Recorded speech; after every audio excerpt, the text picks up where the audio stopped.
Hey guys, what's up? Nico Mendoza po, your lifestyle trader. Home sweet home, nasa Pilipinas na ako ulit ngayon. And ang unang-unang bumungad sa akin pagdating ko ng Pilipinas ay itong dalawang box na ito. May nagpadala po sa akin. Kanino galing? Di ko inaasahan. From OKX. OKX, yung ginagamit kong platform for my crypto holdings and some trading. Okay? Actually, gulat ako.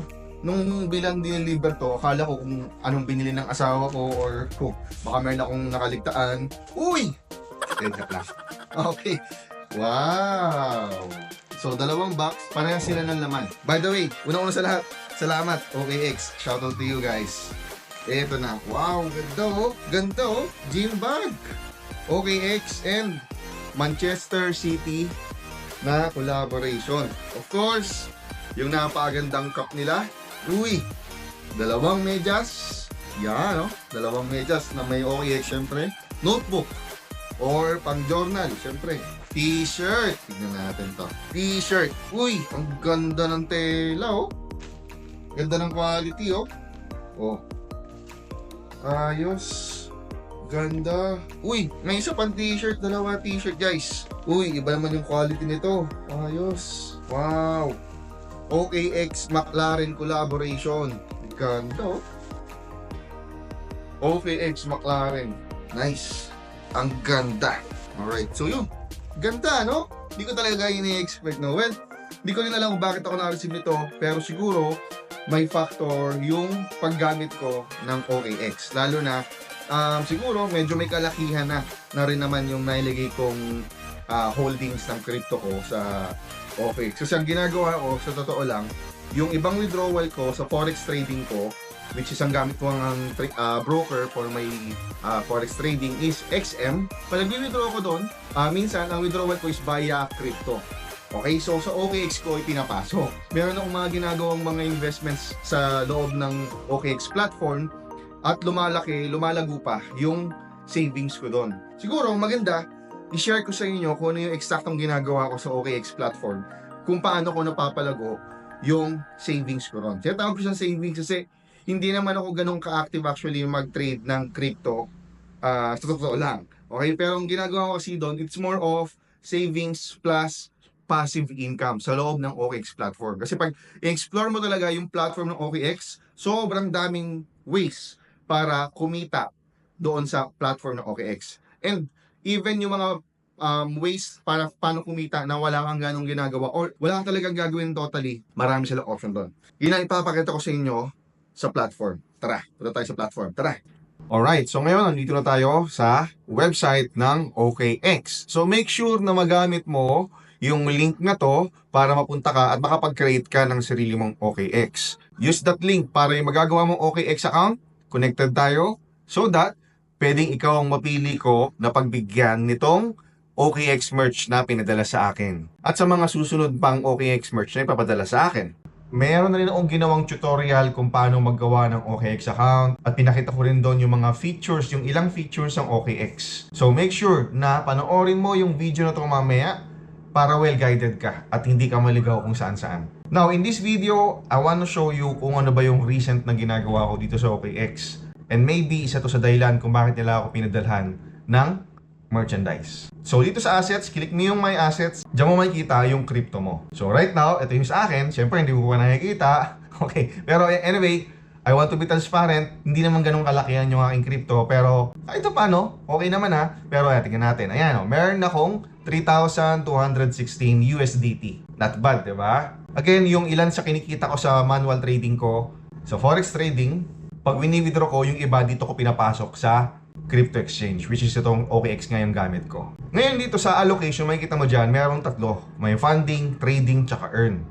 Yan yung allocation ng funds mo. Kumbaga, kinakalat ko rin yung pera ko o yung crypto ko sa loob ng OKX. So yung unang gusto ko i-share sa'yo dito, sa tingin ko sobrang nakakatuwa talaga, kesa na nasa bangko lang yung pera, is yung grow na feature ng OKX. So click mo yung grow, and then click mo yung simple earn. So ito, para siyang nag-earn siya ng interest. So nagustuhan ko siya kasi nga ito, wala kang gagawin. Ilalagay mo lang yung crypto mo or yung USDT mo sa Simple Earn and then kikita na siya on its own. So passive income siya. Which is syempre better than nakatago lang yung pera mo sa bangko. So dito sa baba, marami kang mga options sa pwede mong paglagyan ng pera mo. So pinakamalaki syempre dito is yung USDT. So pag kinlik mo yan, ito yung mga options mo. So ako, nung unang-unang best kong ginamit ito, merong special offer sa akin kasi nga for first time user. So pag ikaw, ginawa mo to, for sure meron ding exclusive na offer sa'yo, si OKX. Mas malaking interest for sure ang ibibigay sa'yo. So right now sa akin, merong offer dito, no?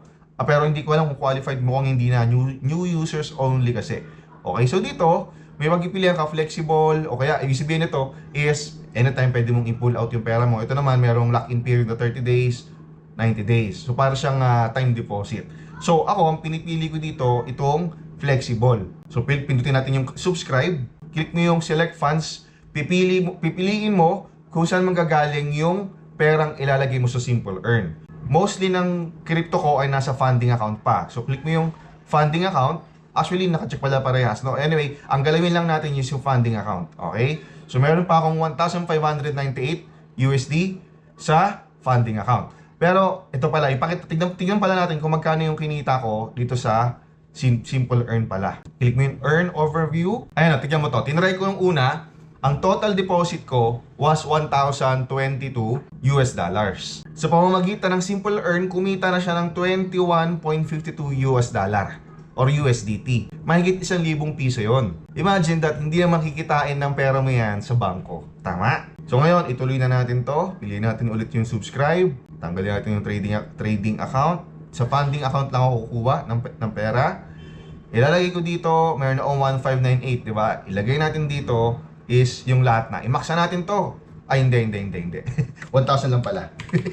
Kasi gagamitin ko sa ibang, yung ibang funds, no? Ngayon, kailangan maglagay dito. So, halimbawa, lagay natin ng, lagay natin 38 kasi na mayroon dito 38 no? Try natin, 38. 38% pwede kaya? Subscribe. Uy, successful. Tignan natin yung view order. Ayan, okay? So, meron na akong 2,021 US dollars sa Simple Earn. So, kikita siya ng 38% na APR. Ayos. So, wala na akong gagawin dyan. Kikita na lang siya ng interest every day or every month. Tapos, yun. Pag gusto ko nang kunin, anytime, pwede. Okay? Ngayon, isa pa sa gusto kong gawin dito is yung copy trading nila. So, dito, sa trade na button, click mo yung Smart Trading. Okay? At makikita mo dito yung futures or spot copy trading. Okay? So, try natin yung futures copy trading. Saktong-sakto ngayon kasi nasa bull market tayo, di ba? So, baka makasabay tayo sa mga traders na to. So, make sure na meron kang funds doon sa trading account. Balik tayo sa my assets, papakita ko sa inyo, no? So, make sure na merong laman yung inyong trading allocation. Okay? So, dito sa trading allocation, meron akong 596. Paano mag-transfer? Let's say, itong laman ng funding ko, ililipat ko kay trading. Okay? So, transfer natin. Click mo lang to, itong transfer, dito sa assets, di ba? Click mo yung transfer from funding papunta sa trading account. Okay? And then, sige, todo na natin to. Ayan, lagay dyan. Transfer na natin. And then, yun na. Successful na. So, balik tayo sa assets. Tignan natin kung nailipat ba. Yes, nailipat na. Ito na. Kita mo? Okay, so wala na akong laman sa funding, nasa trading na, at saka nasa Simple Earn. Now, punta tayo sa trade, and then click natin Smart Trading, and then Futures Copy Trading. So dito, pipili ka na ngayon ng mga traders na sa tingin mong magandang kopyahin. So wag lang tayo basta-basta tumingin sa PNL nila or sa gains nila, no? Kasi wag kang magpapahype. Tignan mo rin syempre dun sa yung graph niya, ito yung mga linya. Makikita mo diyan kung uptrend ba yung kanyang ginagawa, yung kanyang profit and losses, kung pa-uptrend ba, ibig sabihin may higher highs, higher lows. For me, mas okay yung ganon. Kasi, ibig sabihin, marunong siyang mag-manage ng losses. Kasi, there are times talaga na malolos talaga ang trader. Hindi palaging puro panalo yan. Pagka may nakalala kang trader na kiniklaim niya na puro profit siya, joker yon, joker. Okay. So, tapos, wag din masyado yung mga trader na masyadong steep yung kanilang profit. Ibig sabihin, for example, biglang taas, Ayan. Based on experience lang. Okay? Usually yung mga ganito, it's either nasabay na lang yung trend tulad ito. Bigla na lang, let's say, yung crypto na tinatrade niya, biglang nag to the moon, nag-shoot up. Naka-ride siya. Pag sumabay ka sa kanya ngayon, baka it's too late na. So, mas pipiliin ko yung healthy ang pagiging uptrend tulad nito. Okay? Bumababa, pero nababawi niya. Di ba? Mas okay sa akin yung ganito kesa yung biglang lipad. Ayan. Anyway, sino kaya? Okay, sige. Since ito, no, tignan natin to. So, days with profit, 159. Days with loss is 116. So, for me, okay to. Okay yung ganitong ano niya. Okay, 22.9. 51%. Okay, sige. Lagyan natin to. Paano magkakopya dito? Ito, copy now. Okay, lagyan natin ng medyo maliit ito. Spot mode currently doesn't support Futures Smart Sync. Do you want to switch spot and Futures account mode? Switch mode. Meron akong available na 1,194 USDT. Magkano ang gusto kong i-copy sa kanya? Let's say 20%. Minimum niya is 500 USDT. Okay, masyadong malaki yung kanyang nire-require, pero okay, sige. Try natin. Okay, pagka hindi naman okay, anytime pwede natin siyang i-stop. Okay, tanggalin natin ngayon itong copy and going position. Huwag natin kokopyahin yan. Yung advance, stop loss order, ayan, ito maganda. Lagyan natin ng stop loss yung sarili natin. Hanggang kalahati loss lang tayo. Okay, pag na-loss tayo, pag na-loss na siya ng 250 sa atin, automatic may-disconnect na siya sa atin. Hindi na tayo makapag-copy sa kanya, which is good. At least masasave ko pa yung $250 kesa masunog yung buong $500 yung USDT ko. Okay? So, yan. Sige. Copy. Confirm. Boom. Nice. Isa pa. Kopya pa tayo ng isa pang trader. Pili tayo ng mas mataas na level naman. Piliin natin yung level. Ito, level 3. Okay, ito maganda. Tignan mo yung graph niya. Okay? Uptrend siya. Okay, sige. Tignan natin to. Si trader na to. Maganda ang risk-reward ratio niya. Tignan mo yung profit-loss ratio niya. Maganda naman. Win rate, 53.9. Okay yan. Okay, sige. Sabayan natin itong trader na to. Magkano ang kanyang minimum? Wala siyang minimum. Sige, gawin natin 500 na rin. Okay, meron akong available 694, di ba? Okay, so 500 lang din. Okay, ngayon lalagyan natin ito ng another 250 na stop loss. So, sa dalawang kinopya ko, tig 250 ang stop loss ko. So, therefore, kung matatalo man ako dito, $500 lang ang matatalo ko. Again, guys, kung gagawin mo to, make sure na yung perang i-copy mo or i-invest mo sa mga traders na to is yung amount na okay lang na matalo. Okay? So ako, naglalagay ako ng stop loss kasi ito lang yung amount na willing akong ipatalo para sa trader na to. Huwag ka maglalagay ng perang hindi mo ayaw mong mawala or hindi mo kayang mawala. Yun ang palagi ating disclaimer. So yan, confirm natin. So, ayan. Nakapag-copy na tayo. Nice. Ang ginawa natin ngayon sa video na to is, okay, nagkaroon na ng trade agad. Okay, ayun, gumagalaw-galaw na yan. Okay.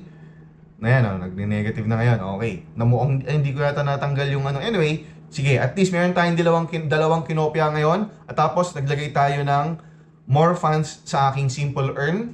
So, ito yung parang passive income. Ito naman, copy trading, passive income nito. Wala ka rin ginagawa. Okay? So, make sure na magamit mo yung link na to para sa pag-create mo ng OKX account. Okay? At i-comment mo sa baba yung iyong OKX ID number para dyan tayo pipili ng maswerteng mapagbibigyan ko ng OKX merchandise. Okay? And then, next video, i-update ko kayo kung kamusta yung naging resulta nung ginawa natin sa video na to. So, make sure na mapanood mo yung video na ginawa ko about OKX, kung paano ka makikreate ng account at kung ano yung mga features ito. And of course, if you like this content, comment below, subscribe, like, turn on the notification bell, and always remember, do not invest money you cannot afford to lose. And number one, priority mo dapat is pag-aralan kung paano ba gumagana to. Huwag ka basta-basta maglalagay ng pera nang hindi mo alam kung anong ginagawa mo. That's why ginagawa ko rin mga ganitong klaseng content to educate you, to inform you guys, to educate you guys. Alright? So with that, see you on our next video. Ciao guys!